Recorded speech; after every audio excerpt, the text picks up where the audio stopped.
Pandian store serial எபிசோடில் என்ன நடக்க போகுதுங்கிறத இந்த வீடியோவில் பார்க்கலாம்.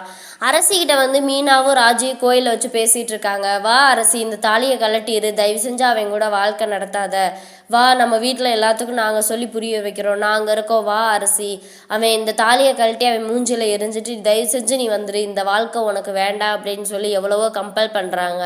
அப்படியே அரசி வந்து கேட்காம, அண்ணி தயவு செஞ்சு நீங்கள் சொல்கிறத கேட்காதுக்கு என்னை மன்னிச்சிருங்க, ஆனால் வந்து அவனுக்கு நான் ஒரு பாடம் புகட்டாமல் விட மாட்டேன், அவன் என் வாழ்க்கையை இவ்வளோ தூரம் நாசம் பண்ணதுக்கு, நம்ம குடும்பத்தை அசிங்கப்படுத்தினதுக்கு, என்னைய நம்ம குடும்பத்திட்ட இருந்து பிரித்ததுக்கு அவனுக்கு வந்து நான் ஏதாவது ஒன்று செய்வேன், ஆனால் அது எனக்கே என்னன்னு தெரியல, ஆனால் அவனை ஏதாவது ஒன்று செய்யணும், அவனை பழி வாங்காமல் நான் விட மாட்டேன் அப்படின்னு சொல்லி சொல்கிறாங்க.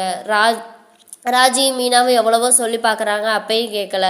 இந்த விஷயத்தை யாருக்கிட்டையும் சொல்ல மாட்டேன்னு சொல்லி நீங்கள் சத்தியம் பண்ணணும், நீங்கள் சொல்கிறத வந்து கேட்காதுக்கு என்னை தயவு செஞ்சு மன்னிச்சிருங்க, எனக்காக நீங்கள் கொலைப்பள்ளியை கூட ஏற்றுக்க தயாரானீங்க, அதனால் உங்கள் மேலே என்றைக்குமே எனக்கு மரியாதை இருக்குது, அதனால் தயவு செஞ்சு இப்போதைக்கு வந்து இந்த ஒரு விஷயத்தில் என்னை விட்டுருங்க, இந்த விஷயத்தை யாருக்கிட்டையும் சொல்ல மாட்டேன்னு சொல்லி எனக்கு சத்தியம் பண்ணுங்க அப்படிங்கவும் சத்தியம் பண்ணிடுறாங்க. அப்புறம் இங்கே சரவணன் வந்து வீட்டுக்கு வர்றாரு. வீட்டுக்கு வரவும் மயில் வந்து துணி மடிச்சிட்ருக்காங்க. கேட்குறாங்க, என்னங்க மாமா நீங்கள் சாப்பிட்டீங்களா அப்படின்னு சொல்லி கேட்கவும், இல்லை எனக்கு பசிக்கலை, எனக்கு வேண்டாம் அப்படிங்கிறாங்க. ஏங்க மாமா, குடும்பம்னா 1000 பிரச்சனை இருக்கும், அதுக்கோசரம் நீங்கள் சாப்பிடாமல் இருப்பீங்களா அப்படின்னு சொல்லி கேட்டுக்கிட்டு பேசிகிட்டு இருக்காங்க. என்கிட்டையும் ஃபோன் பண்ணி கேட்குறாங்க எங்கள் சொந்தக்காரங்க எல்லாம் அப்படின்னு சொல்லி சொல்லவுமேனு சரவணன்கிட்ட கேட்குறாங்க, வேலைக்கு போகலைங்களா அப்படின்னு சொல்லி கேட்குறாங்க. இல்லை நான் வேலைக்கு போனால் அரசியை பற்றி கேட்பாங்க, அதனால் நான் வேலைக்கு போகலை, 2 நாள் லீவ் சொல்லியிருக்கேன் அப்படின்னு சொல்லி சொல்கிறாரு. அரசியும் சொல்கிறாங்க, ஆமாம், அரசியும் இங்கே பேசிக்கிட்டு இருக்காங்க. மயிலும் சொல்கிறாங்க, ஆமாம் மாமா, எனக்கும் ஃபோன் பண்ணி கேட்டாங்க, எங்கள் சொந்தக்காரங்களாம் துக்கம் விசாரிக்கிற மாதிரி விசாரித்தாங்க, நான் வந்து எல்லாத்தையும் திட்டிட்டு வச்சுட்டேன், எங்கள் குடும்பத்தை எப்பயுமே நான் விட்டு கொடுக்க மாட்டேன் மாமா அப்படி இப்படின்னு சொல்லி பேசிக்கிட்டு இருக்காங்க.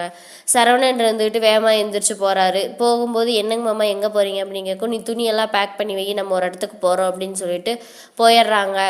இங்கே மயிலும் சந்தோஷமாக, சரி நம்ம மேலே இருக்க கோபம் தான் போயிடுச்சு போல இருக்குது அப்படின்னு சொல்லிட்டு மயிலும் சந்தோஷமாக பேக் பண்ணிகிட்டு இருக்காங்க. கோமதி அங்கே சமையல் கட்டில் சமையல் பண்ணிகிட்டு இருக்கும்போது சரவணன் போய், அம்மா என்னம்மா ஆச்சு, ஏமா இப்படி நின்றுருக்கீங்க அப்படின்னு கேட்கவும், இன்னைய வரைக்கும் உன் தங்கச்சி ஏன் அப்படி பண்ணான்னு எனக்கும் தெரியல, போய் அவனை போய் ஒரு குடிகார பையன் ஒரு பொறுக்கியை போய் கல்யாணம் பண்ணிட்டு போயிருக்காளே, அவள் வாழ்க்கை என்ன ஆக போகுது, அவள் எங்கே அங்கே எப்படி இருக்கான்னு கூட எனக்கு தெரியலையே அப்படின்னு சொல்லிட்டு ஃபீல் பண்ணுறாங்க. அப்புறம் சரவணன் இருந்துட்டு ஆறுதல் சொல்லிட்டு, விடுங்கம்மா, அதெல்லாம் எதுவும் நினைக்காதீங்க, அவள் தலையில் அவளே மண்ணள்ளி போட்டுக்கிட்டு அப்படி இப்படின்னு சொல்லிக்கிட்டு இருக்காங்க. இங்கே வந்து கோமதி கேட்குறாங்க, என்னாச்சுப்பா நீ வேலைக்கு கிளம்பிட்டியா அப்படின்னு கேட்கவும், இல்லைம்மா நான் 2 நாள் லீவ் சொல்லியிருக்கேன், மயிலோட அப்பா ஃபோன் பண்ணார் அப்படிங்கவுமே என்னப்பா ஆச்சு அப்படின்னு சொல்லவும், இந்த மாதிரி மயிலோட அம்மாவுக்கு உடம்பு சரியில்லையா, அதனால் மயிலை பார்க்கணும் அப்படின்னு சொல்கிறாங்க அப்படின்னு சொல்லிட்டு இருக்கோமே. கோமதி கேட்குறாங்க, என்னாச்சு அப்படின்னு கேட்கவும், இந்த மாதிரி படிக்கட்டில் வலிக்கு விழுந்துட்டாங்களாம், அதனால் ஹாஸ்பிட்டல் போனாங்களாம், கால் சரியாக இருக்கா, ஆனால் கொஞ்சம் ரெஸ்ட் எடுக்கணுன்றிருக்காங்க, மயில் வந்து அவங்க அம்மா கூட கொஞ்ச நாள் இருக்கணும் அப்படின்னு சொல்லி ஃபீல் பண்ணுறா அப்படிங்கவும், சரிப்பா கொண்டு போய் விட்டுட்டு வாப்பா அப்படின்னு சொல்லி சொல்கிறாங்க. சரின்னு சொல்லிட்டு இங்கே மயிலை கூப்பிட்டுட்டு போகிறாங்க. போயிட்டு இருக்கும்போது வண்டியில் போகும்போது கேட்குறாங்க, எங்கே அம்மா போகிறோம் அப்படிங்கும், பொண்ணு கொஞ்ச நேரத்தில் அவனுக்கு தெரியும் அப்படின்னு சொல்லிட்டு கூட்டிகிட்டு போய் அவங்க வீட்டு வாசல் முன்னாடி இறக்குறாங்க.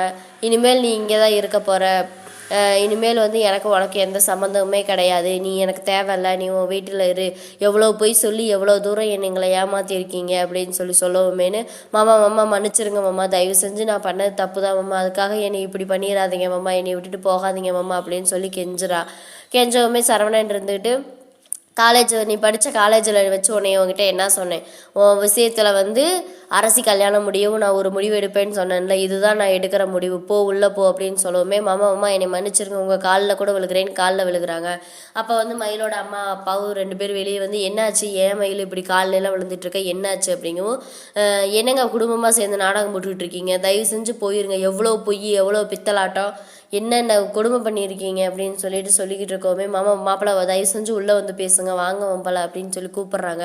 என்னால் வர முடியாது, நான் கிளம்புறேன், உங்கள் பொண்ணை நீங்களே வச்சுக்கோங்க அப்படின்னு சொல்லிட்டு இருக்கோமேனு வண்டி எடுத்துகிட்டு கிளம்புவோமேனு மயிலோட அப்பா இருந்துட்டு, வாங்க மாப்பிள்ளை உள்ளே வந்து பேசுங்க, எல்லாம் பார்த்துட்ருக்காங்க அப்படின்னு உள்ளே கூப்பிட்டு போகிறாங்க. சரவணனும் போகிறாங்க.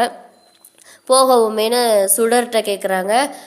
சரவணன் கேட்குறாரு, என்ன சுடர், நீயாவது காலேஜ் போய் ஒழுங்காக படிக்கிறியா, இல்லை நீ இப்படி தான் போய் சொல்லிட்டு தெரியுறியா அப்படிங்க. இல்லை மாமா நான் காலேஜ் போயிட்டு தான் இருக்கேன் அப்படிங்கும். சரி இந்த ஒரு பொண்ணாவது ஏமாற்றாமல் யாரையும் ஏமாற்றாமல் கல்யாணம் பண்ணி கொடுங்க அப்படின்னு சொல்லிட்டு இருக்கோம்.